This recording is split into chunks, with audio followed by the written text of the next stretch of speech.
Les decía que como se trata de una segunda exposición sobre el pensamiento de Jorge Millas, voy a hacer una breve introducción sobre la forma en que planteé el primer trabajo y sobre ciertas conclusiones que sirven de base a lo que hoy día voy a exponer. Es desde luego lo que he estado haciendo una visión histórica que busca comprender al profesor Millas desde su pensamiento filosófico, pero en conexión con su tiempo histórico, incluso en casos en que no se refirió a esos acontecimientos expresamente, pero en los que sus respuestas se pueden inferir a partir de consideraciones expuestas de modo abstracto en sus trabajos. En la exposición anterior nos propusimos revisar sus opiniones frente a los acontecimientos sociales y políticos ocurridos en Chile entre los años 1960 a 1982, que es la fecha de su muerte, y que tuvieron como trasfondo la idea de crisis de la cultura de Occidente y como consecuencia de la masificación de la sociedad, ideas que Millas expuso preferentemente en su libro El desafío espiritual de la sociedad de masas. A través de las citas que traje a colación en la exposición anterior, propuse como hipotéticas conclusiones que Millas participó de la idea de que en la sociedad occidental y concretamente en Chile se vivía una etapa de crisis, pero no de decadencia. Les recuerdo que él descalifica a Ortega con su pesimismo decadentista como un filósofo del pasado. Por el contrario, Millas reitera en varias oportunidades que nunca antes el ser humano ha vivido una época en que existan tantas posibilidades de realizar en la historia concreta el ser intrínseco de lo humano, identificado por su racionalidad. Para él, la crisis precisamente está constituida por el peligro que conlleva para esa realización utópica de la esencia humana la muchedumbre de una sociedad de masas. También aclaramos, a través de los textos de Millas que citamos en la oportunidad, que nuestro filósofo, muy lejos del pensamiento orteguiano, considera positiva la masificación social, en tanto la ve como la realización razonable de todos los seres humanos que no han participado de los beneficios alcanzados por las minorías, de querer incluirse en la promesa racionalista ilustrada de una sociedad de hombres libres e iguales, y que han emprendido el camino hacia la realización concreta de esa promesa. El desafío de la sociedad de masas es para Millas el que presenta esa muchedumbre de seres reales, concretos, que buscan realizar en sus vidas el ser ideal propuesto por la modernidad. Es la lucha de esa multitud de seres humanos, históricamente excluidos de los beneficios del mundo cultural construido por la sociedad tecnológica, la que constituye la crisis de la cosmovisión de la modernidad. Frente a la crisis, tampoco se manifiesta pesimista. Sí rechaza el optimismo utópico del siglo XVIII, que miraba el proceso histórico como una evolución espontánea hacia el progreso permanente. Para Millas es el ser humano histórico y concreto el llamado a construir el progreso. No hay, por tanto, en su concepción, un determinismo histórico. Ese progreso consiste en la realización de la esencia humana en cada ser humano, concreto, lo que incluye a todos los seres humanos sin exclusión. Ese es el desafío de realización del sueño utópico de la modernidad. Concluíamos la conversación de la semana anterior con la pregunta del mismo Millas: ¿cómo hacerlo? Y más que nada, ¿cómo hacerlo en las circunstancias y tiempo de la sociedad tecnológica de masas? Aquí es donde entra el tema de la educación. Educación de la razón, como dijeron reiterativamente los racionalistas ilustrados, Y como consecuencia de esta preocupación, llegamos al tema de la universidad, temas que trataremos en esta oportunidad. Sobre la educación se refiere a Millas en varios capítulos de su libro sobre la sociedad de masas, que contiene títulos muy expresivos, como Los fines intelectuales de la nueva educación, o este otro, Los contenidos estéticos y morales de la nueva educación. En la gran importancia que otorga Millas a la educación encontramos nuevamente una aproximación de nuestro filósofo al pensamiento de la modernidad ilustrada. Para estos, los ilustrados, la educación de la razón es el instrumento para salir de la etapa de menor edad en que vive la humanidad. Recordemos la frase de Leibniz: déjenme educar a la juventud y cambiaré el mundo. Cito a Millas: se trata pues de fundar el cultivo de la inteligencia sobre los contenidos del saber científico. Conviene marcar aquí el término contenido para rectificar con énfasis, un tanto heterodoxo, en nuestras utopías la tendencia a orientar la educación científica general hacia una meta predominantemente metodológica. Aquí está planteando algo muy especial. La nueva educación no puede basarse en contenidos únicamente metodológicos, es el contenido mismo de la educación que desafía la educación de las masas. Sobre los problemas que enfrenta la educación en una sociedad de masas nos dice: la gregarización de la vida tiende a anular la conciencia personal y a inutilizar los correspondientes valores. Junto al obstáculo constituido por la fuerza de la sociedad sobre el ser individual, cito, trabaja el poder impersonalizador de la tecnología. Su dominio incontrastable sobre la vida, facilitándola y ensanchando por modo otrora increíble sus posibilidades, y su exigencia de atención al conocimiento y uso del mundo físico, tienden a desplazar la conciencia desde el sujeto hacia las cosas.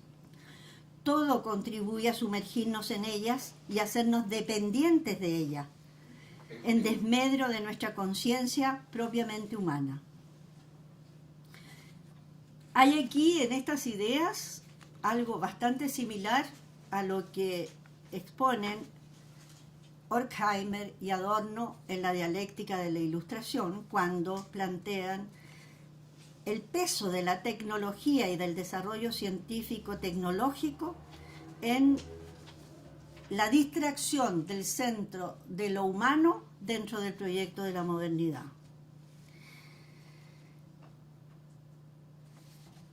Otro desafío que presenta la sociedad tecnológica de masas para la educación, dice Millas, es el embotamiento progresivo de la conciencia moral. La conciencia moral, buscando el concepto que usa Millas, consistiría en una especie de insensibilidad para percibir lo específicamente inmoral y actuar en consecuencia.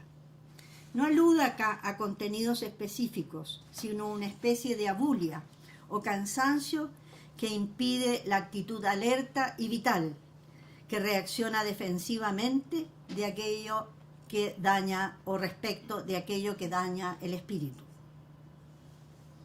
En cuanto a los fines de la educación, Millas nos dice: la sociedad implica esencialmente una cierta forma de organización de las relaciones de la libertad y del poder. En toda sociedad, el individuo es libre de cierta manera concreta y no lo es en otras. En relación a esa dependencia del hombre en sociedad, plantea lo siguiente: la historia de la educación puede, en efecto, ser interpretada en lo esencial como la historia de los modos en que las diferentes sociedades han capacitado a sus miembros para el goce de las libertades y el uso del poder, que las creencias básicas y las condiciones materiales de la correspondiente sociedad hacen posible. Todo ideal educativo continúa, implica en este sentido una instrumentalización del ideal de convivencia como norma de obediencia y del mandar, al designio con que toda sociedad educa, a saber, la conciencia de la libertad y del poder. La realidad de una sociedad de masas condiciona y tensa los objetivos y las formas técnicas pedagógicas de una educación. Queda así definida la tarea de la educación en esta sociedad, la que es, cito nuevamente su texto, procurar a cada individuo y a la propia sociedad, que también necesita ser educada, esta conciencia del ser y del valor de lo humano, en una cultura en donde el hombre ha pasado a ser la totalidad con que se cuenta y la fuente de todo poder y de toda decisión. En una sociedad de masa, la educación debe potenciar en cada persona la responsabilidad espiritual, que nuestro filósofo la define de algún modo como la capacidad de enfrentar de modo autónomo y libre a la sociedad, y a que el espíritu no se convierta en naturaleza, esto es, en automatismo irresponsable. Esta expresión tiene que ver con los fines propios de lo humano, que son aquellos datos a priori en la conciencia que forma al hombre de sí mismo. En definitiva, del valor de la condición humana. Ese es para Millas el nuevo humanismo, que nada tiene que ver con los tipos de humanismo culturales anteriores. En relación a este tema, algo importante en el planteamiento de Millas son los riesgos deshumanizadores de la sociedad de masas, y que consisten en que el abandono o la falta de éxito en el logro de ese objetivo primordial de la educación coloca a los seres humanos en grave riesgo de caer bajo el dominio de aquellos peligros propios de la sociedad, consistentes en la técnica, las ideologías o la vida primaria. Trata extensamente sobre la alienación del humano por influencia de estos tres factores. Añade que como consecuencia cada una de estas tres áreas, ideología, técnica, impondrá su ley de autonomía y su intrasistematicidad, predominando sobre la autonomía de la individualidad humana. Se refiere así a la alienación del ser humano, situación que lo constituye, dice, en un poder irresponsable. Cito: toda conducta humana vinculada a una ideología, a la técnica o a la economía queda sujeta a las exigencias del correspondiente campo de materias, queda inmanentemente determinada, excluyendo o tendiendo a excluir todo nexo trascendente, toda vinculación a fines extraños al campo mismo que la domina. Podemos concluir con Millas, quien en parte lo dice expresamente, que el real desafío espiritual de la sociedad de masas es la educación.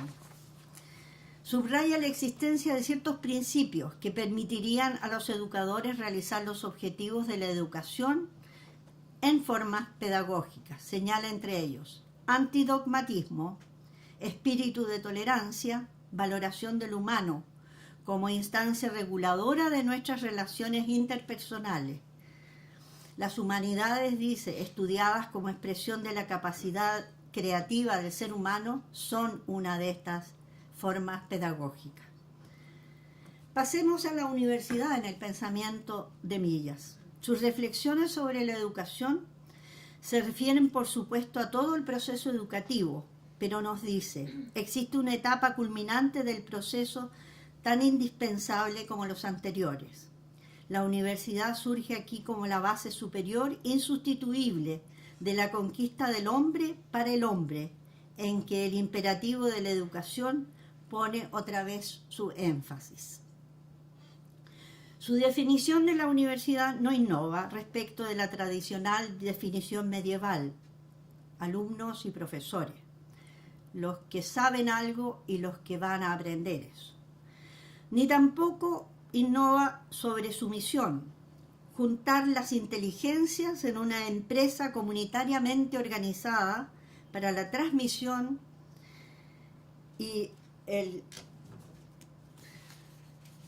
aquí hay un lapsus de máquina, del saber racional. Ocupa su interés la universidad integrada en una sociedad de masas y tecnificada, en la que su misión de transmitir la verdad por medio de la ciencia se ve dificultada por las circunstancias desfavorables creadas a la inteligencia y a los valores del conocimiento en este tipo de sociedad. Parte o expresiones de estos inconvenientes son la infiltración en el ámbito universitario de los prejuicios, dogmatismo, demagogia, manías burocráticas, superficialidad y gustos primarios. Cuando la universidad se encuentra en estas circunstancias, Millas la califica como el último bastión del humanismo. Los poderes negativos de la prensa, del mercantilismo y del mesianismo político, si triunfan, tendrán a su merced el porvenir de toda la cultura. En relación a cómo puede la universidad desempeñar su función esencial, esto es, de descubrimiento, producción y transmisión del conocimiento, del saber racional, en una sociedad de masas, señala que ella debe hacer esta tarea y funcionar conforme a su existencia, esto es, en relación con los tiempos y las circunstancias concretas, debiendo mantener, sí, la preeminencia de su tarea educativa. Dicha tarea consiste, según Millas, en ejercitar las almas jóvenes en su capacidad de discernimiento crítico y de comunicación racional junto a las virtudes de la humanidad.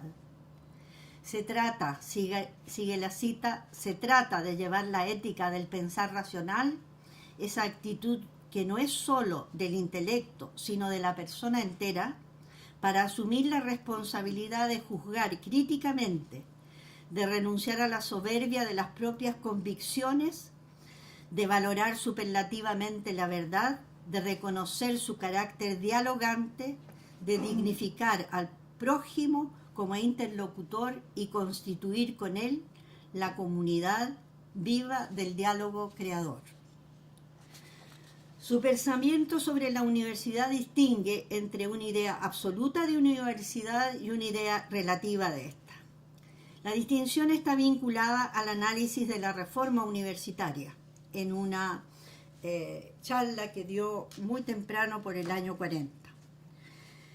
La distinción se hace respecto de la reforma universitaria, como decía, proceso respecto al cual habla de un concepto absoluto y otro relativo de una universidad en el sentido de universidad condicionada a su tiempo y a su medio, o en sus palabras, en función de su tiempo y de su medio.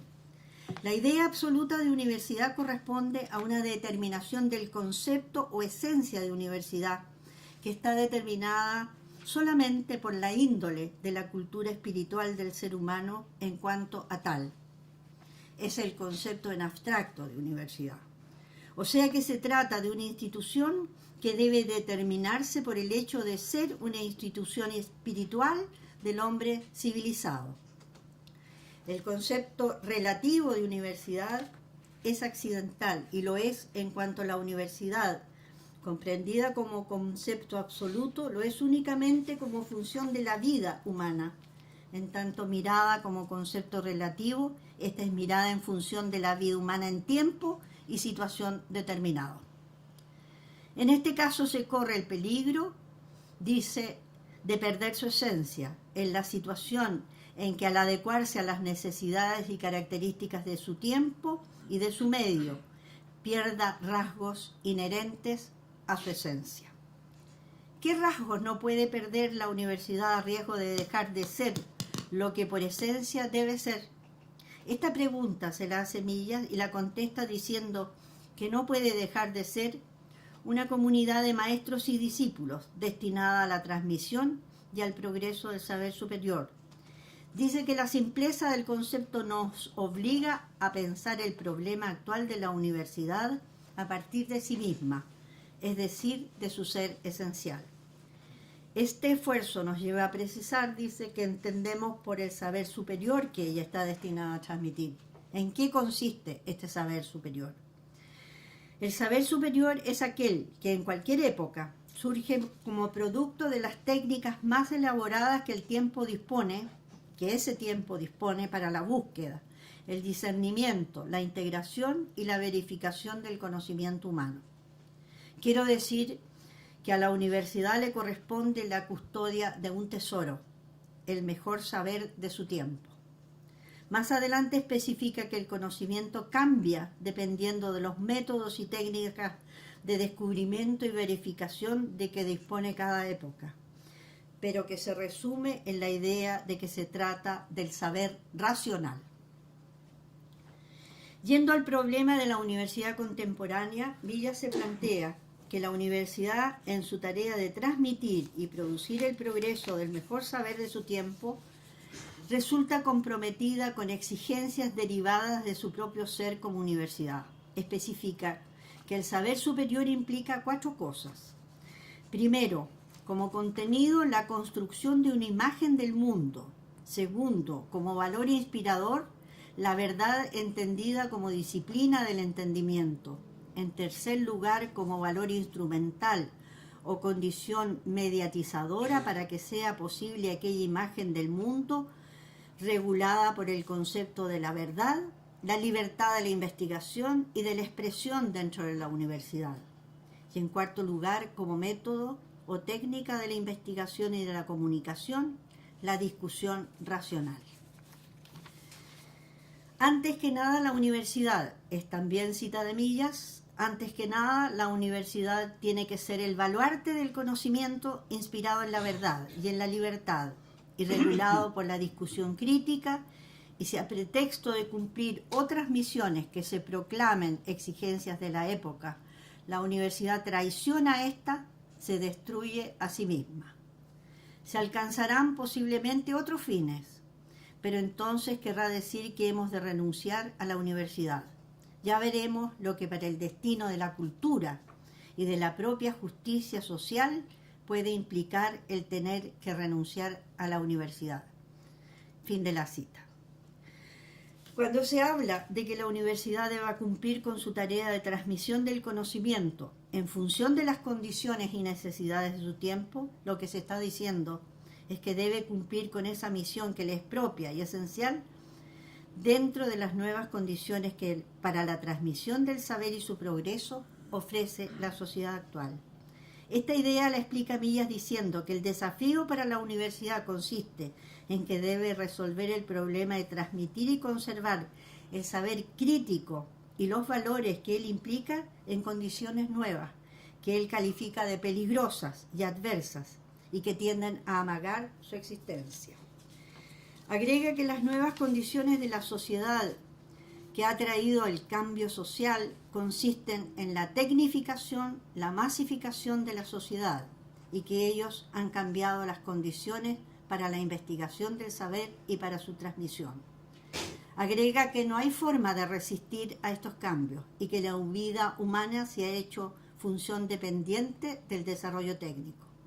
La universidad tiene que cumplir su función esencial, esto es aquella que la define y sin la cual deja de ser universidad, dentro de las condiciones de una sociedad de masas tecnificada.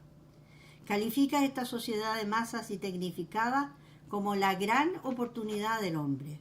Dice que hay que distinguir entre universidad masificada y universidad de masas.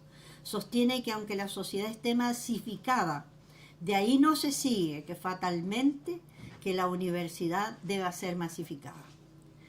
La universidad en una sociedad de masas debe ser también una universidad de masas, en el sentido que debe ampliar los destinatarios de la transmisión de su saber, en tanto la educación pasa a ser una condición necesaria de todos aquellos que habían estado al margen de la educación.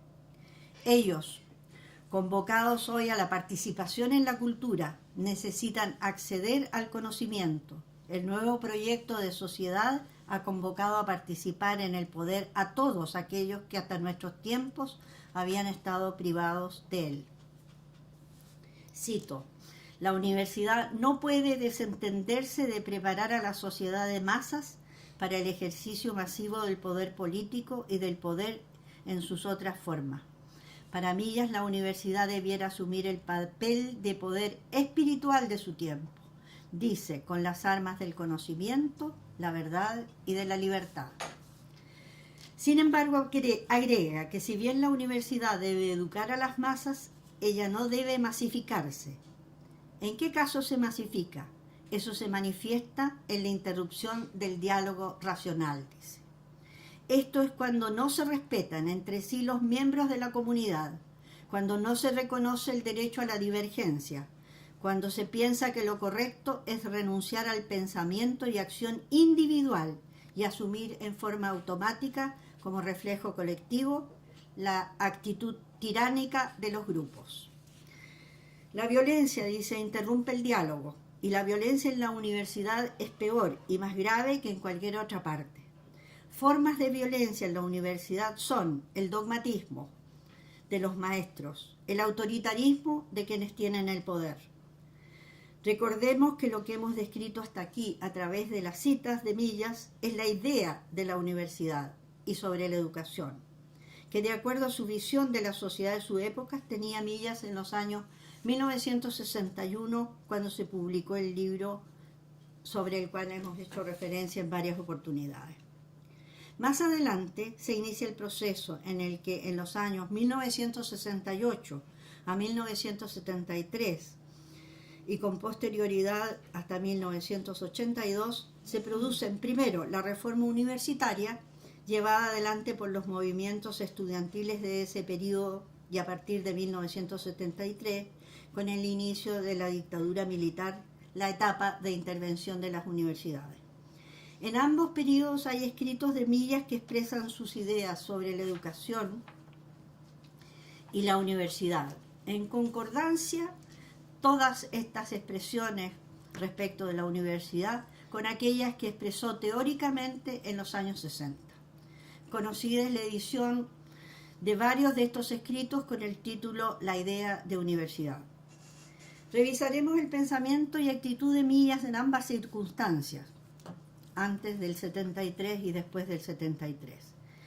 En la reunión anterior recordaba que la aparición del movimiento de reforma universitaria corresponde a una especie de reedición del planteamiento que dio origen en 1918 al Manifiesto Liminar de Córdoba. Rebeldía juvenil y universitaria que se vio frustrada por los acontecimientos políticos de la época. El gran movimiento de reforma del siglo XX se reinicia a partir de 1966, en que se produce en Chile la Convención Estudiantil de Reforma en la Universidad de Chile, la que hará presente sus peticiones al Consejo Universitario y que tendrá sus primeras repercusiones en la Facultad de Filosofía y Educación, facultad que en esa época tenía más de 6.000 estudiantes. En una cantidad muy inferior tenía la Facultad de Ciencias Físicas y Matemáticas, que es hoy día la facultad con mayor cantidad de estudiantes. En esta facultad se produce la renuncia del decano y la elección de un nuevo decano por electores no autorizados por el Estatuto Universitario. Ello acarrea, en un proceso vertiginoso, en 1968, la renuncia del rector y de gran parte de los decanos integrantes del Consejo Universitario. Las facultades de Ciencias Físicas y Matemáticas y la Facultad de Ciencias Jurídicas, políticas, sociales y administrativas, habían iniciado en 1964 un proceso de autorreforma de sus planes de estudio y un aumento de personal académico de jornada completa con el objetivo de potenciar la investigación. Como es conocido por todos, las peticiones a las que aludía anteriormente fueron incrementando con el desarrollo del movimiento liderado por la Democracia Cristiana Universitaria, partido que estaba en el poder de la República y que controlaba la FECH. Las peticiones iniciales fueron de transformación de las estructuras de gobierno internas de las facultades, reformas curriculares y mayor participación estudiantil, hasta llegar al planteamiento final en 1967 de cogobierno con elección proporcional triestamental de todas las autoridades universitarias, incluido el rector. Todo lo cual debiera materializarse en un nuevo estatuto. Cada una de estas peticiones dieron lugar en la Universidad de Chile a convenciones y referéndum de aprobación o rechazo de esas conclusiones. Es en este contexto que Millas asume una posición acorde con el pensamiento suyo sobre la universidad que ya había enunciado desde los años 60 y rechaza la falta de diálogo, la violencia en los claustros y sobre todo la politización de la discusión, en tanto para él significa una discusión no racional. Sabemos que este fue un movimiento de todo el sistema universitario. La Universidad Católica de Santiago, también presidida su federación por la Democracia Cristiana Universitaria, desde el año 1959, había celebrado una convención de reforma el año 1964 e inicia su movimiento de reforma en 1967. Sus planteamientos tienen amplia coincidencia con las conclusiones adoptadas en el seminario de Buga realizado en Colombia en 1967 acerca del rol de las universidades católicas en el mundo, que es una organización eclesial.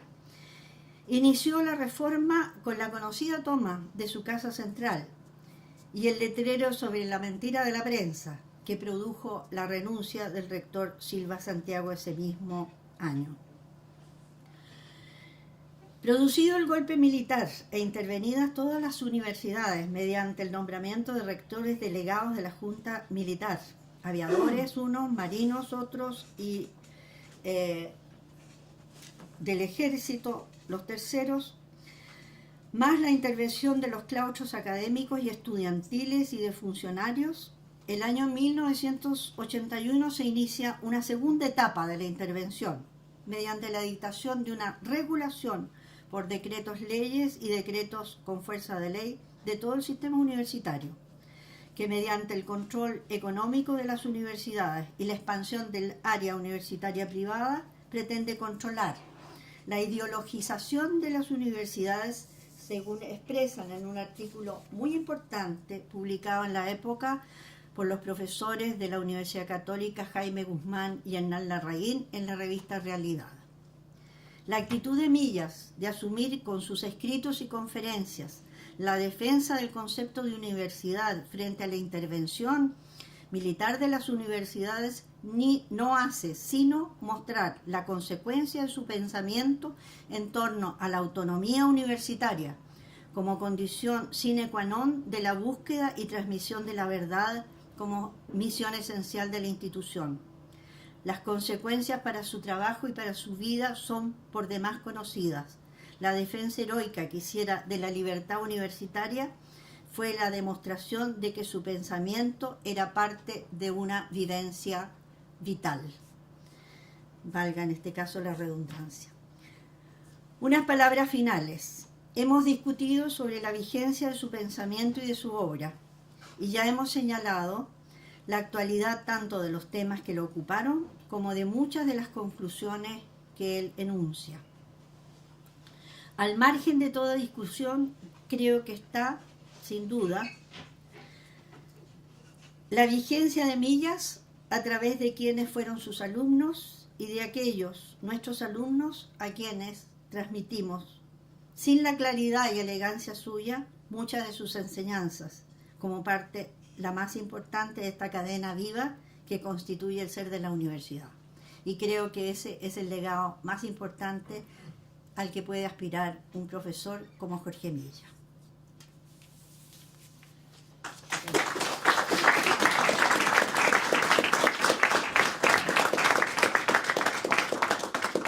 Ofrezco la palabra para comentarios, preguntas, que veré si puedo contestar, y cualquier otra cosa.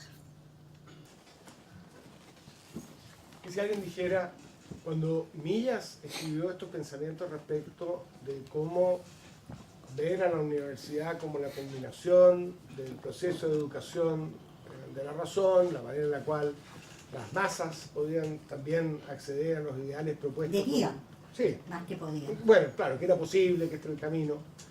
Y si alguien dijera, en la época de Millas, la dimensión formal de la educación, en realidad tenía la competencia de la dimensión formativa del hogar, de la casa de origen, en fin, la familia, y un poquito la calle, la radio, la revista, las cosas que uno ve cuando sale. Pero hoy en día la situación es radicalmente diferente, porque el impacto formativo de esta tercera dimensión, la calle entendida en el sentido más amplio, incluida la calle digital, internet, los medios. ¿Revolución? Espero que no. Claro.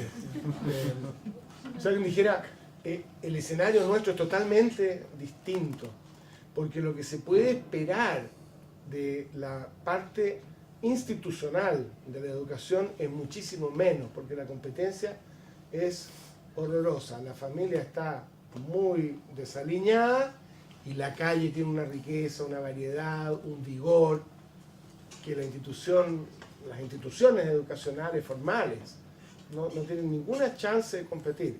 Así que el pensamiento no tiene la actualidad que tú proponías, porque cambió la historia, justamente por la historia. Yo creo que, o sea, si entiendo bien lo que tú acabas de decir sobre la calle, entiendo toda la información que puede llegar a través de la técnica. Estoy pensando en los teléfonos, la dependencia de la juventud de los teléfonos, la cantidad de información. Eso debe ser algo que ganó el fútbol, ¿no? Se me ocurre. El inicio de la campaña por son los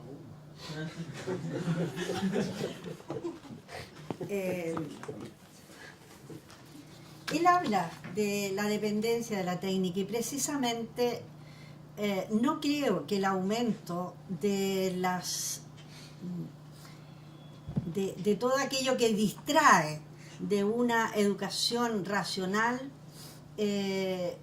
signifique que se pierda el sentido, el objetivo, en relación a la definición de lo que es ser humano. Porque precisamente todos estamos conscientes que toda esta distracción técnica que aparentemente nos instruye, nos educa, es todo lo contrario. Y entonces ahí no veo falta de vigencia del pensamiento, es simplemente circunstancias de técnicas que él no pudo prever, como nosotros no podemos prever qué otras técnicas van a aparecer. Pero creo que en esencia el llegar a ser un ser humano capaz de autonomía frente al mundo tecnificado es precisamente el objetivo que él plantea para la educación. Y entonces ese objetivo, si bien es cada vez más difícil, es más difícil en el siglo XX que en el XIX. Son, ¿cómo se llama? Artificios, fuegos artificiales. Lo era en el siglo XX mucho más que en el siglo XIX, donde ya la técnica existía, donde los descubrimientos científicos ya habían puesto muy en desuso muchos de los conocimientos existentes y los intereses de las personas. Pero yo no creo de que cuando el ser humano se plantee el derecho a la felicidad, es decir, el derecho a realizarse, a sentirse feliz, sea la técnica la que lo constituya en ese estado de felicidad. Probablemente la autoconciencia, que es aquello que persigue Millas con su planteamiento, es una de las posibilidades que te permite valorar la belleza, el sentido del valor de otras personas. Y eso no te lo da la técnica, eso lo da un proceso individual, interno, de perfeccionamiento que requiere un conocimiento no solo racional, sino también más humano. Creo yo no te puedo contestar por Millas, desgraciadamente. ¿Sí? Yo quería preguntarle, profesora, si usted conoce de la obra del profesor Millas. A ver, si habla un poquito más fuerte porque... Si usted conoce en la obra del profesor Millas alguna diferenciación que haya hecho en torno a la ya archirreconocida división que nosotros hacemos en la actualidad entre la educación pública y la educación privada. En el sentido de que en un momento en el que el profesor Millas escribió entre los 60 y los 70, 82. pero en ese periodo, al menos él escribió teniendo en mente que la politización de la universidad venía como desde el lado de las izquierdas, por así decirlo. Y desde el 73 en adelante, la intervención de la universidad da cuenta de otro proceso, de una intervención distinta, y ya con la reforma del 81-82, el proceso de mercantilización de la universidad, que es un proceso que él mismo ya pone alguna advertencia, según lo que usted acaba de exponer, eso significó, o sea, hasta hoy en día estamos viviendo las consecuencias de ese, y que ahí, según lo que yo he leído de los estudios sobre cuáles consecuencias podrían ser, el concepto que más lo identifica es el de universidad-empresa, en el sentido de que ya una universidad que no solamente crea y transmite conocimientos, sino que forma mano de obra, de masa, acrítica, donde no tampoco se prepara al estudiante para asumir su labor en el mundo público, sino que simplemente para ocupar algún rol en la división del trabajo. Y eso también parece que afecta a la universidad pública, no solo a la privada. En el sentido de que nosotros, por ejemplo, a estar autofinanciados, indudablemente tenemos que caer en eso.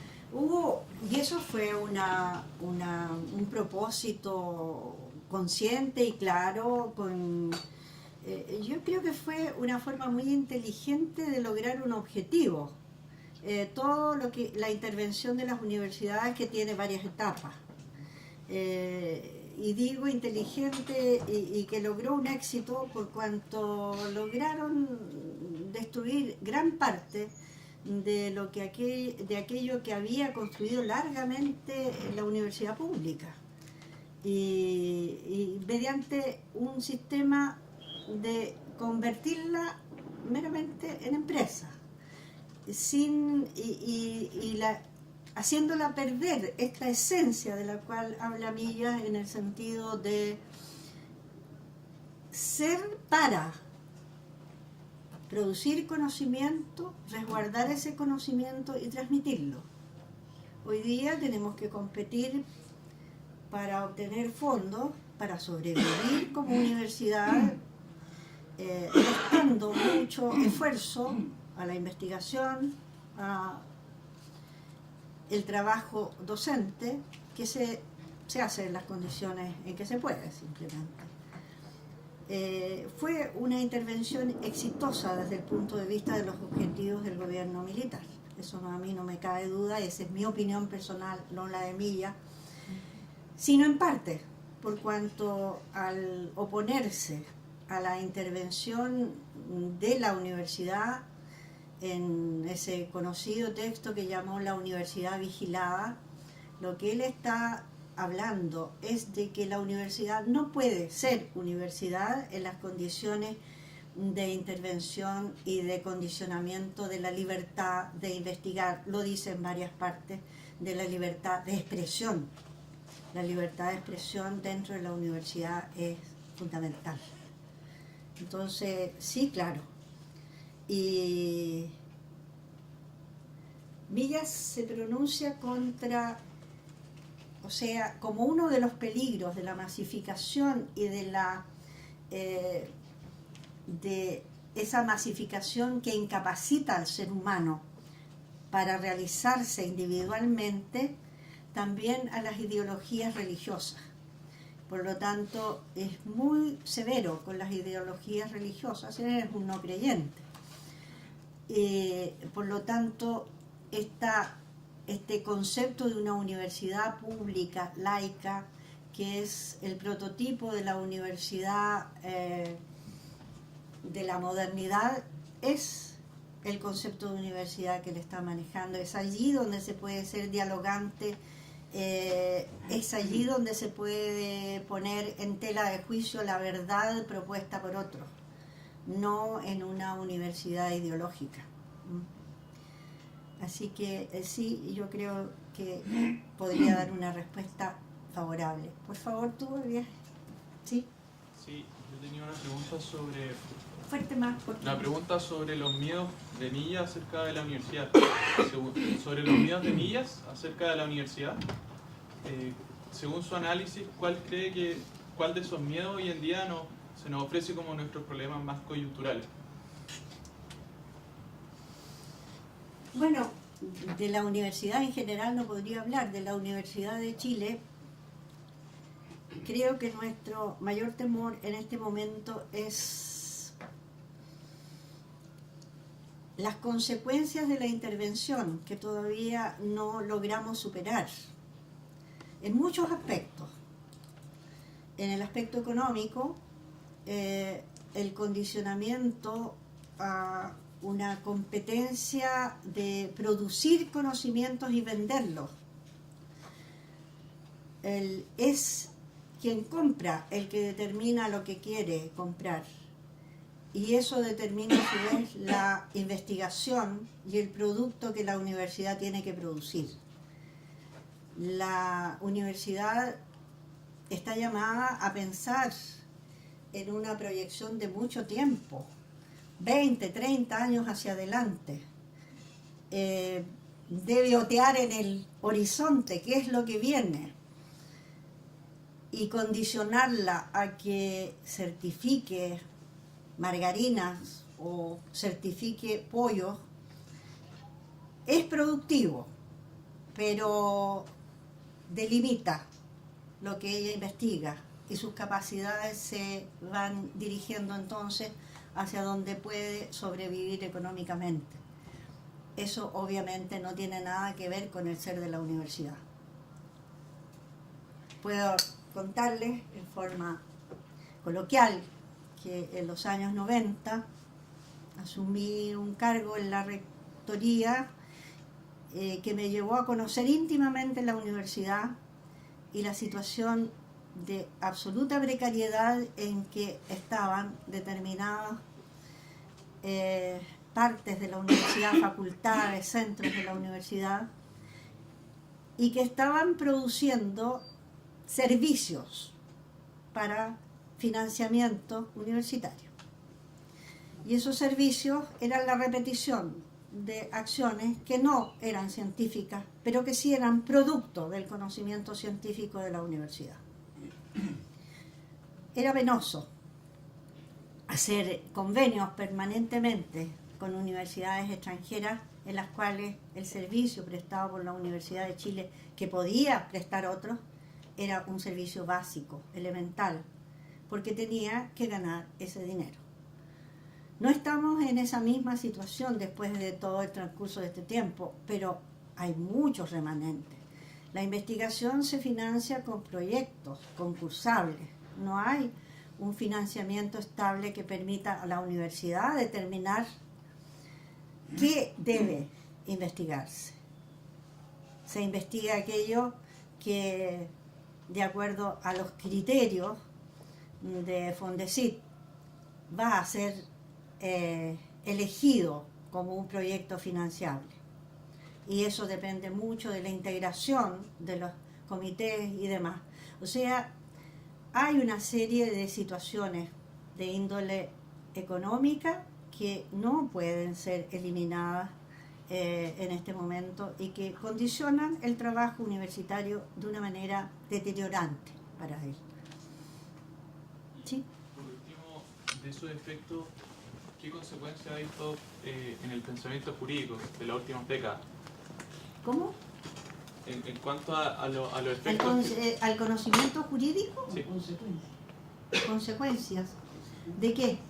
¿Cuáles en el fondo de las consecuencias de este nuevo paradigma universitario, de que esté vendiendo prácticamente la universidad puesta a la venta de servicios? ¿Qué consecuencias ha traído, según usted, para el nuevo pensamiento? Bueno, el conocimiento es uno solo y obedece a los mismos criterios y a las mismas circunstancias le afectan. Tuvimos que hacer mucha docencia y porque como la universidad ahora es pagada, la docencia de pregrado es la que genera ingresos. Y ahí está el AUCAI. Cuando investigábamos nos incentivaron para que hiciéramos más clases en el pregrado. Es una política de la universidad que no es una política porque sí, es una política porque tiene que ir balanceando, equilibrando presupuesto. La investigación es un lujo. Y ese lujo se paga durante muchos años, y especialmente en esta facultad. Se pagó con bajos sueldos de los profesores que nos pintamos la camiseta en realidad de la universidad. Y seguimos haciendo clase en otras partes con la finalidad de mantener acá nuestra docencia.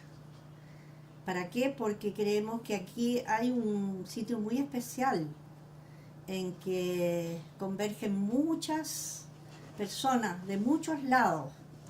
Esta masa, esta muchedumbre que tiene el derecho a la educación. Esa es lo que existe o debiera existir acá, por cuanto cada vez nuestro porcentaje de alumnos de menores ingresos es más bajo. Y eso es una realidad. Desgraciadamente para nosotros, ¿sí? Sí, No, y perdón. Miguel. ¿Hay alguien más? No. No, Todo. digo. Quería decir que encuentro que tiene mucha razón en lo que dice, que de una u otra manera, es decir, la creación de lo que pasó el año 82, cuando se hizo la ley que permitió la creación de nuevas universidades privadas, ha sido una presión enorme sobre la Universidad de Chile, sobre todo las universidades estatales, y ha permitido monstruosidades como el AUCAI, no sé, ese nombre folclórico que tienen, que simplemente está determinado ¿por qué? Por presionar a la gente a competir con las universidades privadas en el pregrado. Y aquí quiero decir dos cosas. Primero, el espíritu de todo lo que tú has expuesto sobre Jorge Milla, donde está más cercano es sin duda en las universidades estatales. Eso parece que no hay ninguna duda, es donde se trata de perseguir más una finalidad como a la que él llama. Yo creo que en este momento hay cada vez más conciencia que tenemos en este momento tres tipos de universidades, yo diría en Chile, sí, yo diría las universidades estatales, enseguida las privadas que están con fin de lucro, que son empresas, y hay otras que no están por ganar plata, pero están por vender algo. La Universidad Católica, claro, está por vender una visión de la vida que todos sabemos cuál es. Y hay otras, y está toda la colección de la Universidad Católica, entiendo que una evangélica, están por vender un mensaje. No hay ninguna universidad privada en este momento, tal vez la Diego Portales sea una candidata a transformarse en una universidad privada válida con ideales semejantes a los que tenemos nosotros. Pero creo que si es vigente el pensamiento de Jorge Villa es justamente en el sentido que las universidades estatales son las que más se aproximan a ese ideal. Y quería, para terminar, decirte otra cosa. Efectivamente, la presión de la universidad privada ha llevado y la irrupción del mercado ha llevado a que lo que se venda es lo que se hace. Y los que somos académicos hemos sido víctimas de eso. Y CONICIT es el más claro ejemplo, y yo lo lamento en este momento porque CONICIT, en vez de ser manejado por académicos, que son los que hacen la investigación, lo siento que estoy en la facultad, usted es manejada por abogados. Es manejada por abogados y es el desastre, el peor desastre que ha conocido CONICIT en su historia. En este momento el presidente de CONICIT, por una artimaña, un artificio de la ley que fue dictada en no sé qué parte, el presidente de CONICIT no manda, Mario Puig no manda y no tiene ningún poder de decisión. Y el director ejecutivo, que también es de Bochef, está totalmente empelotado porque no sabe qué hacer. CONICIT es un desastre y en eso ustedes son los responsables. La lucha de ciencia física y matemáticas contra CONICIT es muy fuerte. Federico, Sí, en realidad, si uno echa de menos reflexiones de Jorge Millas sobre este fenómeno de las universidades privadas, porque realmente este fenómeno surgía en ese momento, estamos hablando del año 82, bueno, ese es el momento en el cual él ya ha renunciado a la Universidad Austral. Pero eso no significa que no haya tenido una experiencia que yo creo muy importante en la Universidad Austral, que es sobre lo cual yo puedo hablar más que sobre la Universidad de Chile, ya porque la abandoné hace tanto tiempo. Pero en el caso de la Universidad Austral es importante tener en cuenta que, bueno, una breve historia de la Universidad Austral, en dos líneas en el fondo. La Universidad Austral surge en 1954 porque parte de las llamadas fuerzas vivas de Valdivia no quieren que las temporadas de verano de la Universidad de Chile se conviertan en una sede de la Universidad de Chile allá, con todo lo que eso significaba. En el tiempo de las sedes de la universidad que se estaba extendiendo. Y la demanda cultural en Valdivia era mayor que en otras ciudades de provincia y por lo tanto existía esto que muchos pensaron que era un riesgo. Y por lo tanto se crea una universidad como la Universidad Austral en época del gobierno de Carlos Ibáñez del Campo, en 1954, con varios iluminados locales, con varios también filántropos locales. Y esa universidad es una universidad que inmediatamente sabe que va a tener que autofinanciarse. Ahora, ¿cómo lo hace? Bueno, poniendo un énfasis fundamental en lo que en Alemania sería parte de un instituto de altos estudios tecnológicos, no de una universidad. Crea, por lo tanto, una carrera de agronomía, una carrera de veterinaria y una carrera de ingeniería forestal. Extraordinariamente buena, no solamente para cumplir con el propósito de servir al sur en términos, digamos, de estas áreas fundamentales, sino que también en términos de llevar a cabo bastante investigación en el tiempo que sobraba, digamos, de estar preocupado con la producción forestal o con la producción animal o en la inseminación artificial, en fin, o lo que fuera, porque también tenían que hacerlo en ese momento.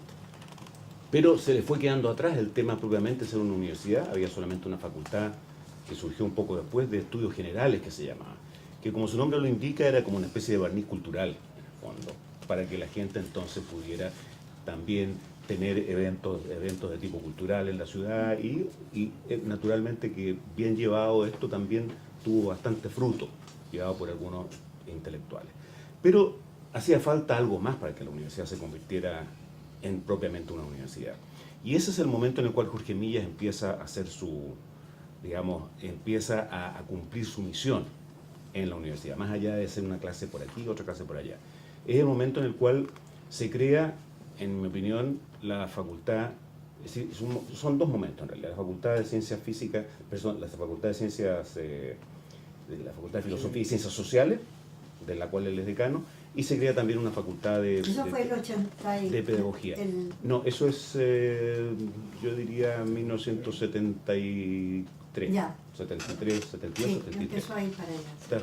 Justamente en el momento crítico, en el momento ya en época de William Thayer, se genera esta Lo que pasa es que la Universidad de Valdivia es una de las universidades tradicionales, igual que la de Concepción.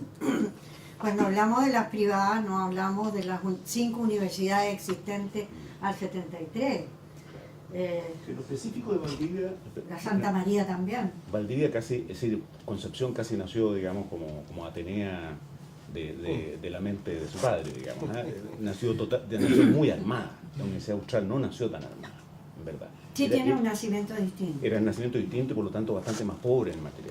Bueno, la historia, hagamos un paréntesis, entonces la historia de toda esta creación de esta Facultad de Filosofía y Ciencias Sociales es todo un experimento que tiene una breve época de normalidad, muy pequeña, un año tal vez, una cosa así, y después entonces se nos viene encima todo. Y al venirse encima todo, entonces, bueno, ¿qué va a hacer la universidad? ¿Quién va a financiar a estas cosas que son tan distintas, digamos? Además, a la universidad se la obliga a absorber todas las pedagogías básicas para poder eliminar estos focos que son las escuelas normales, digamos. Entonces, mejor traerlas adentro y ponerlas más claramente bajo una disciplina.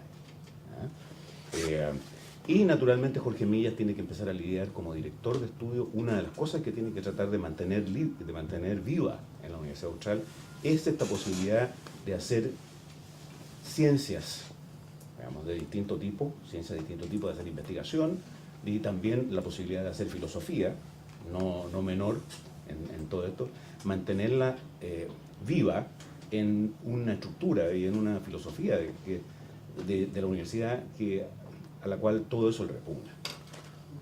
Y salvo el primer momento del primer rector delegado, que es un personaje muy especial, ya el resto del tiempo es una lucha absolutamente perdida, y que el resto de las facultades, como la Facultad de Medicina, que también ingresa, que se llama Medicina Humana, cuando empieza, porque la verdadera Facultad de Medicina Veterinaria, Facultad de Medicina de la Medicina Veterinaria, entonces no se puede decir la Facultad de Medicina nomás, entonces Facultad de Medicina Humana, para distinguirla, y probablemente... ¿Cuántos rectores delegados tuvieron en Valdivia? ¿Cuántos? 3 rectores delegados. Nosotros tuvimos el ranking mayor. Era un castigo para los generales ser designado rector de la Universidad de Chile porque sabía que no duraban más de un año. El almirante Suet duró todo el tiempo en la Católica. Miguel, por favor, profesor González. Gracias. Uno de los temas valiosos de Milla respecto a su pensamiento universitario tiene que ver con su consecuencia, su integridad. Me refiero específicamente a la visión que tuvo en torno a la universidad y la forma de defender, lo que lo llevó a tener una postura muy clara en la época de la reforma universitaria en contra de lo que llamó los excesos de la izquierda, y a su vez respecto al periodo de la dictadura con los procesos que usted ha escrito sobre la intervención. Por lo tanto, ahí no había un tema de una postura acomodaticia en función de una opción política, sino que él tenía una opción universitaria. Y como usted señaló en la presentación, en la conferencia, la importancia de preservar el diálogo racional era algo clave para preservar la convivencia universitaria. Entonces, en ese contexto, yo quisiera preguntarle estrictamente por la visión de Millas y su vigencia en torno a lo que él llamaba las azonadas estudiantiles, los actos de fuerza, que hoy por hoy tienen una particular vigencia en nuestra universidad. A juicio suyo, ¿qué tan vigente es el pensamiento de Millas en esta materia? Y si a su juicio cree que es necesario recobrar esa forma de entender la universidad para efecto de preservar no solamente nuestra convivencia, sino que nuestro sentido institucional, específicamente en la Facultad de Derecho de la Universidad de Chile. Yo personalmente, sin la elegancia de Jorge Millas, creo que la pérdida del diálogo racional es una pérdida de la esencia de la universidad, y obviamente que cuando los estudiantes, en forma justificada o no, yo creo que en este caso el movimiento es muy justificado, el de las estudiantes, pero no es el método. El método es la discusión racional, las exigencias en términos que pueda haber un intercambio de opiniones y que se tenga claridad respecto de cómo se resuelven este tipo de problemas. Yo creo que la vigencia del pensamiento de Millas y la fuerza con que resistió épocas tan difíciles, porque la de hoy día no tiene comparación con lo que pasó entre los años 66 al 73 y menos del 73 en adelante. O sea, que hoy día no seamos capaces, estudiantes y profesores, de tener un diálogo racional y una convivencia respetuosa y armónica, a mí me parece una negación del concepto de universidad por parte y parte. Para los que vivimos las épocas anteriores, aquí dentro, porque yo no estuve en ninguna otra parte, esta es una época que no se justifican este tipo de actitudes. Creo que al nivel de privilegio que tenemos acá adentro, de acceder a la educación universitaria, esos privilegios conllevan también mayores obligaciones. Y una de esas obligaciones es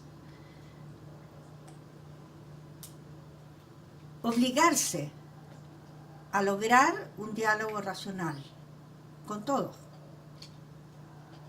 y llegar a una convivencia armónica.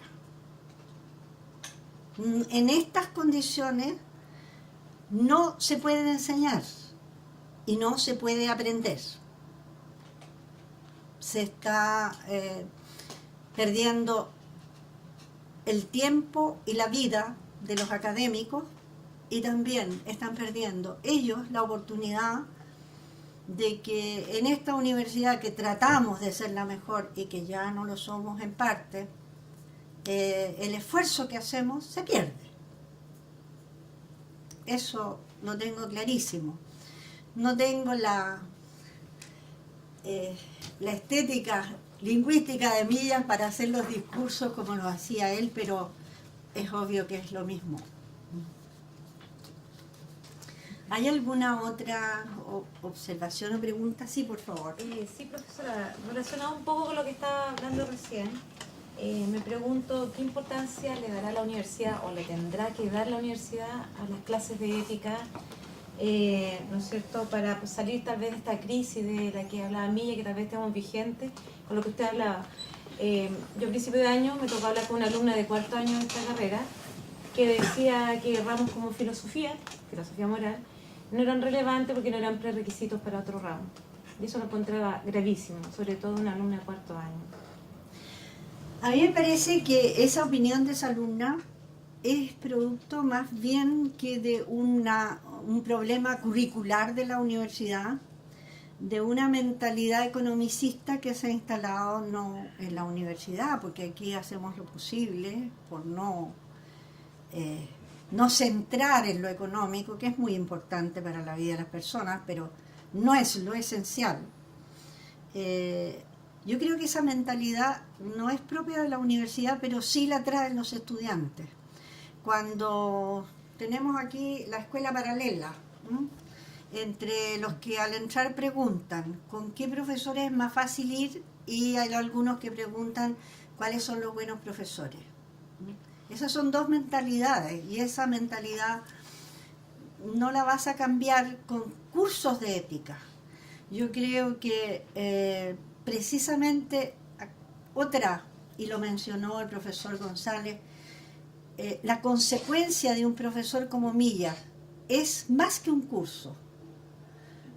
Para todos nosotros, ahí está Jorge Streeter, que va a hablar sobre Jorge Milla la próxima vez, que lo conocimos, tú, Federico también lo conoció, Fernando. El impacto en nuestras vidas de Jorge Milla es el impacto de una consecuencia que lo llevó al heroísmo, a un hombre que era un hombre quitado de bulla, tímido. Cuando uno le hacía una pregunta y lo miraba con admiración, pues yo lo miraba con admiración, él se cohibía.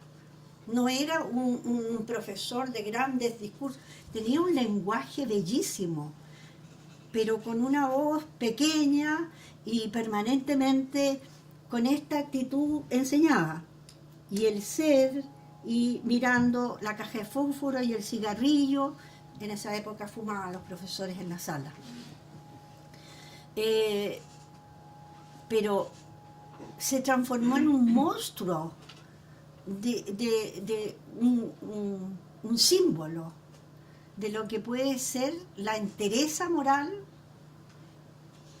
Murió realmente en condiciones terribles como ser humano, en homenaje a él, no como cosa que no debiera contarse. Murió prácticamente asistido por sus exalumnos, porque lo echaron de todas las universidades como represalia a su pensamiento. No tenía detrás armas, no tenía multitudes de gente que lo siguieran, no se podía tomar nada.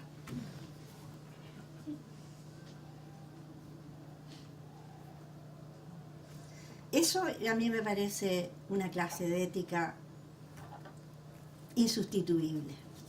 más que la especulación de tales o tales valores. Ahora, eso no quita de que nosotros tuvimos filosofía, un año de filosofía. Después de estudiar Derecho, en cuarto año estaba filosofía. Y era un curso masivo.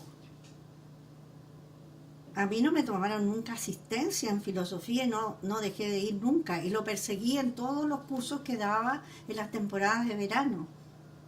Le contaba al profesor Ristal el otro día de que tuve un curso sobre existencialismo que hasta el día de hoy no se me olvida. En una escuela de verano, en la Universidad Técnica del Estado era en esa época. Y yo creo que reconstruir esa universidad es lo que nos mantiene aquí todavía. Yo me voy todos los años y sigo acá porque tengo todavía la esperanza de ver florecer, como dice mi amigo Miguel, la Universidad de Chile. ¿Alguna otra observación, comentario?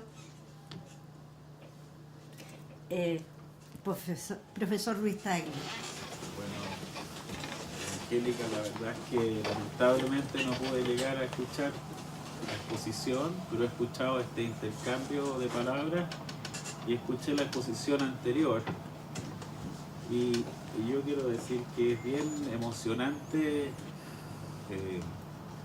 las palabras que se han dicho, que yo las comparto. Yo fui alumno de Jorge Millas en su casa, precisamente en ese momento en el cual él había renunciado y lo habían echado de la universidad.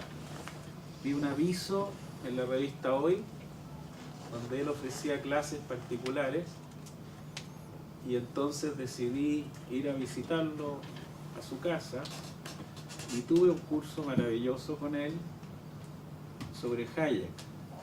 Y aquí vengo a reforzar lo que dijo la profesora Figueroa la otra vez y a debatir con mi amigo Miguel Orellana, porque Miguel dijo que parte de la obsolescencia del pensamiento de Jorge Millas se debía a que él no había tenido un pensamiento económico, no había entrado, eso es lo que yo escuché, Miguel puede estar equivocado. Y claro, en su obra básica, en fin, su escrito Idea de la individualidad, Idea de la universidad, en fin, todos sus escritos publicados, uno podría llegar a hacer ese juicio que en verdad me parece equivocado, pero en ningún caso puede hacer ese juicio si es que, como en el caso mío, he sido alumno del profesor Milla, escuchando sus lecciones sobre los fundamentos de la libertad de Friedrich Hayek, que han sido publicadas, y al lado de Miguel está un profesor que conoció mucho su obra y entiendo que es parte de los editores de algunos de estos libros. Yo la única referencia que he visto a este trabajo, que algunos llaman el anti-Hayek de Millas, que es como una obra mitológica, ¿verdad? Porque no, es un artículo publicado en España que resume algunas de las ideas que yo le escuché a él, pero en ningún caso es un texto de autoría de él, sino que creo que es un texto de otra persona, no recuerdo el nombre, que da cuenta de que el profesor Jorge Millas enfrentó esta cuestión. Y una de las cuestiones, por ejemplo, que enfrentó, que tiene especial actualidad, fue precisamente ese gran tema de Isaías Berlín de la libertad negativa, él sosteniendo que hay en la tradición filosófica toda una, digamos, tradición de la libertad positiva, que es entender la libertad como un poder, como una capacidad de hacer ciertas cosas que incluso se remontaba, bueno, a los filósofos clásicos, al Renacimiento, y hablar en profundidad criticando a Hayek, que en esa época sí que valía, porque estábamos sometidos, y todavía estamos en parte sometidos a esa ideología que es controvertida y que tiene gran fundamento y hay que tomársela en serio en términos de sus supuestos filosóficos. Por algo ha sido tan difícil construir algo alternativo. Entonces, cuando he escuchado a María Angélica la otra vez y lo que he escuchado ahora, decir que es un ejemplo moral y que es un ejemplo, su pensamiento coincido plenamente en lo que ella ha dicho, y en el pensamiento propiamente universitario. Y si tuviéramos, yo digo,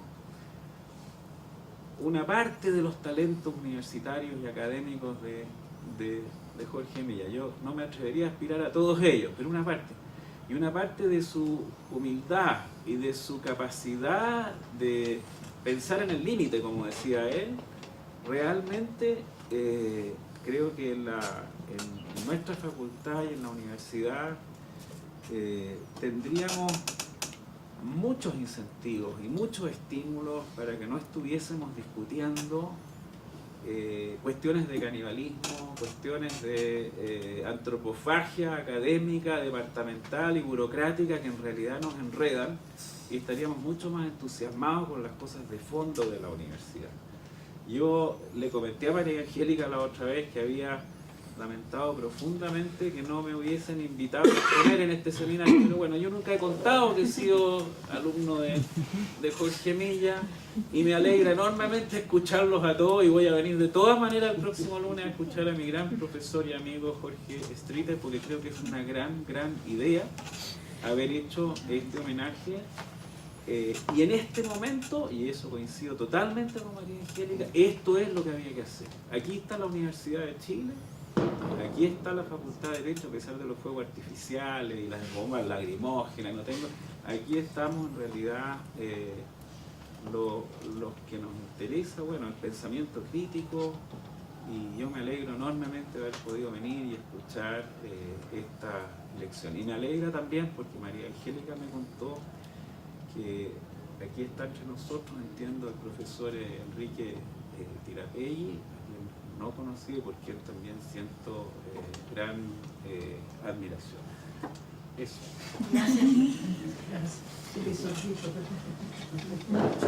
¿Hay alguna otra observación o pregunta? Daríamos por concluido esto, don Francisco. Y con eso quedan todos invitados para el próximo lunes a la charla del profesor Jorge Streeter. Desde luego, ¿sobre qué va a ser la...? No lo someteremos a esa tortura. ¿Sobre qué es la próxima charla, Jorge? A mí me han pedido que no voy a llamarla ni charla ni conferencia, que esté en dos conversaciones. La primera de ellas es sobre lo que yo entiendo que es el pensamiento de Jorge Milla acerca de la idea de la dignidad humana y su operatividad. Y en la segunda charla quiero tomar de eso y volver a aquello que estuvo mencionando Enrique y Fernando acerca de algunas cosas de puro derecho que surgen del tema de Milla. Especialmente porque siendo yo esa persona que siento por él un afecto profundo y me emociono nada más que de hablar con él como ahora, que discrepo absolutamente de él en cuanto a que el derecho sea un conjunto de normas. Y creo que eso da mucho tema para establecer una manera que no nos quedemos en el pensamiento de don Jorge como algo que fue, sino que de llevarlo andando hacia adelante. Bueno.